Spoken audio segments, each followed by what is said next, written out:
I'm having the specialization of finance. I'm taking the lecture of financial management for you. I'm working as a professor in Tirthankar Mahavi University. I'm recording the lecture of financial management for you, and today we will discuss about the receivables management. Now, first of all, what is the meaning of receivables? Receivables are inevitable in any type of the organization. Suppose you are having an organization, suppose you are running a shop, and if you want to increase your profit, if you want to increase your sale, then the policy which you have to adopt will be a liberal credit policy. Liberal credit policy means where you are allowing customer to pay after certain time. So there are two types of the policy: harsh credit policy and liberal credit policy. In harsh credit policy, you are not allowing your customer to pay after certain time. For example, you are running an organization and customer comes to your shop. He want to purchase the goods of rupees 1 lakh, but on the same time he doesn't have sufficient money to pay you. But you are not allowing the customer to pay after certain time. Then it means you are having an harsh credit policy. But on the same time, if you are allowing the customer to pay after a certain time, then you are having a liberal credit policy. Nowadays, in a business, to work with harsh credit policy is not very easy. You can work with harsh credit policy if you have monopoly in the market. If your product is unique and there are no competitor in the market, then you can work with the policy of harsh credit policy. But if you are having a common product and there are number of customers in the market, there are number of suppliers in the market, you are having competition, then you have to follow liberal credit policy. So if you are having liberal credit policy, then you will have numbers of receivables. It means you will have numbers of debtors. Now, it's an important task for you to collect the dues from the debtors. So it is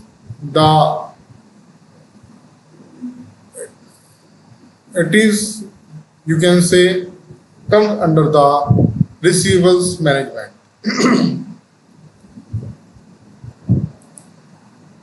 So receivables are almost certain and inevitable to arise in the ordinary course of business.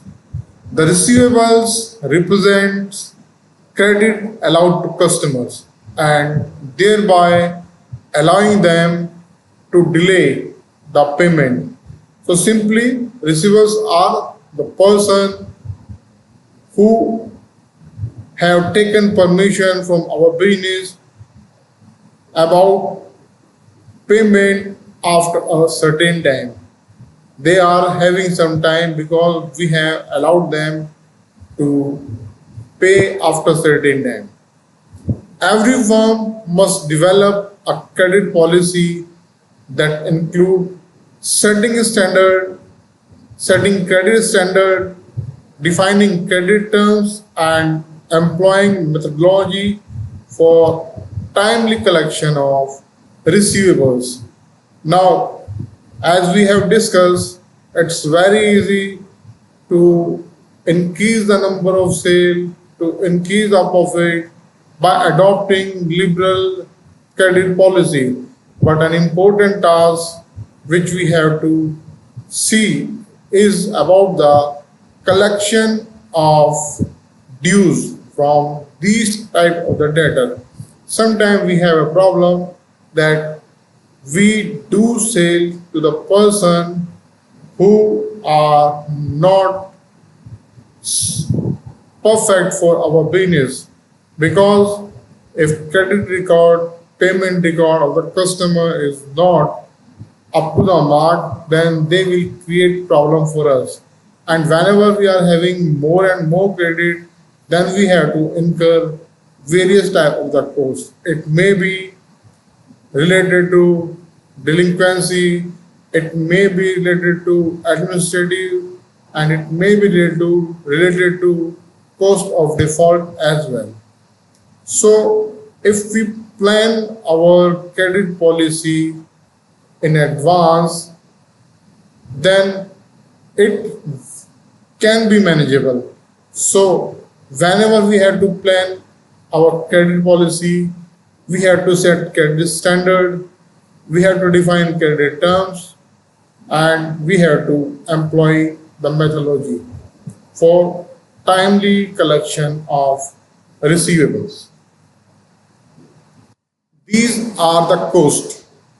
If we are having receivables, then we have to incur some cost, and cost may be cost of financing, administrative cost, delinquency cost, and cost of default by customer. Number one, cost of financing. As you know, if you are running a business, suppose you are having a stock of rupees 50 lakh, and if you are selling on the goods on cash basis, then your working capital is sufficient to run the business effectively. But suppose you are having a stock of rupees 50 lakh and you are doing all the sale on credit basis, then suppose on day one when you start your shop, then a customer come to your shop, he is ready to purchase the goods of all rupees 50 lakh from your shop, and you are making a transaction of sales on credit basis. Then on another day when you will open the shop, you will need the stock of rupees 50 lakh again. It means whenever you are making a transaction of sales, then requirement of working capital increases. Now suppose on second day again another customer come to your shop, he again want to purchase goods of rupees 50 lakh, and you are making a transaction of sale, and again this is a credit sale. Then you have invested rupees 1 crore and again your shop is vacant. Now it means again you have to require rupees 50 lakh to fill your shop, because with vacant shop you are unable to run your business. It means if you are having a liberal credit policy, you have invested 1 crore rupees in the form of debtor and again 50 lakh rupees in form of finished goods, or you can say the stock of goods. But if you are having a harsh credit policy, then you were requiring only 50 lakh rupees to run the business, but here you have invested rupees 1.5 crore. So this is the cost of financing. Whenever we are having receivables, it means we have to incur additional cost of financing. Number two is the administrative cost. Administrative cost means whenever we are having some receivables, then we have to incur administrative cost. If we are running a small business, then sometime we may give credit without taking any information of creditor, without taking any information of the customer. But if we are running a big business and a significant amount of goods is delivered to debtors, then first of all we have to take the information about the customers, and it includes cost. So it means whenever we are getting information about any customer, it incurs some cost. After that, when we have given the goods to customer, then we have to write down the name, we have to administer, we have to make phone call, we have to call, we have sometime we have to give some notices also. So this is comes under administrative cost. But if we are having a harsh credit policy and we don't give any type of credit, then we there is no need to incur these type of administrative cost. Next is the delinquency cost. Delinquency cost is related to delay made by the customer. Whenever customer is making delay in payment of its dues, then we have to incur different type of the cost. First of all, when a customer is not ready to pay, then first of all we have to make some phone call.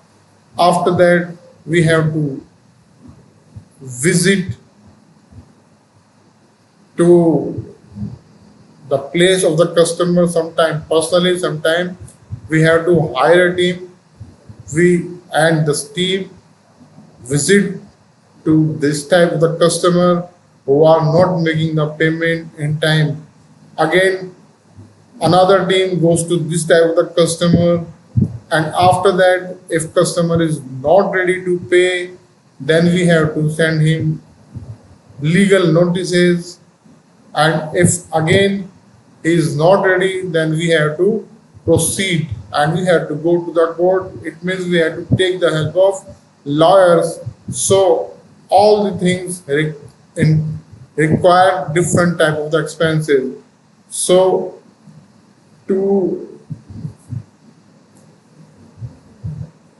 collect the amount from these type of the customer who are not ready to pay in time, we have to incur different type of the costs. These costs are called delinquency cost.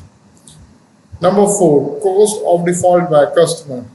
It means sometime when we do a transaction of sales on credit basis, then some of the customer are unable to pay. So it convert into bad debts. Now suppose we sold the goods of rupees 50 lakh, but we could recover only 40 lakh rupees, and 10 lakh rupees could not be covered by the organization. It means it is the loss of the organization in form of bad debt. Bad debt means the debt which could not be recovered from the seller, from the customers. So these are the costs which we have to incur whenever we are having receivables. Now, these are the benefits of receivables. Number one, increase in sale. As I have discussed with you, then that whenever we are having harsh credit policy, then it's not easy to sell the goods. But if we are having liberal credit policy, then we may increase the sales up to a level, because it's a fashion in the market, or you can say it's a trend in the market. In many industries, the sale is not possible without giving a credit to customer.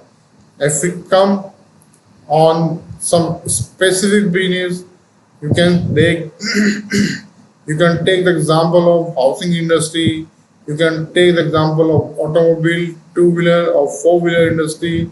It could not survive without having liberal credit policy. If you want to do the sale of any two-wheeler or four-wheeler, and you think that you can do the transaction of sale with having harsh credit policy, then it means you will you will have to shut down your business, because and if we talk about this type of the business, single transaction is being made on credit basis.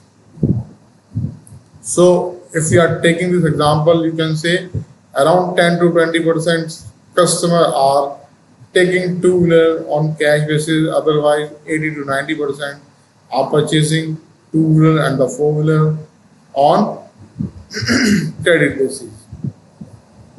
So whenever you are having liberal credit policy, there will be increase in the sale. Second thing is the increase in profit. So obviously, if you are having liberal credit policy, your sale has been increased. It means there will be an increase in profit as well. Number three, extra profit. Now, because you have earned extra sale, now you have earned in, if you have increase in the sale, if you have increase in profit, it means you are able to charge extra profit. Extra profit means whenever you are having a harsh credit policy, it means you are making a transaction on cash basis, then most of the time you have to give some type of the discount to the customers. For example, goods sale price of the good is rupees 500. If a customer want to purchase on the cash basis, then you have to give some type of the discount. It may be sold on 400 or 450, and this type of the discount is required to the customer. But whenever the customer want to purchase on credit terms, and in that condition, probability of charging the prices on MRP is very high, because the customer is taking the facility of the credit, then there is no need to give any type of the discount, and customer is not expecting any type of discount. This is very much clear.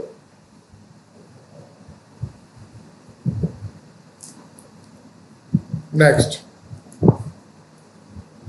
components of receivables management. So these are the components of receivable management. Number one, credit policy. Number two, credit evaluation. And number three, credit control.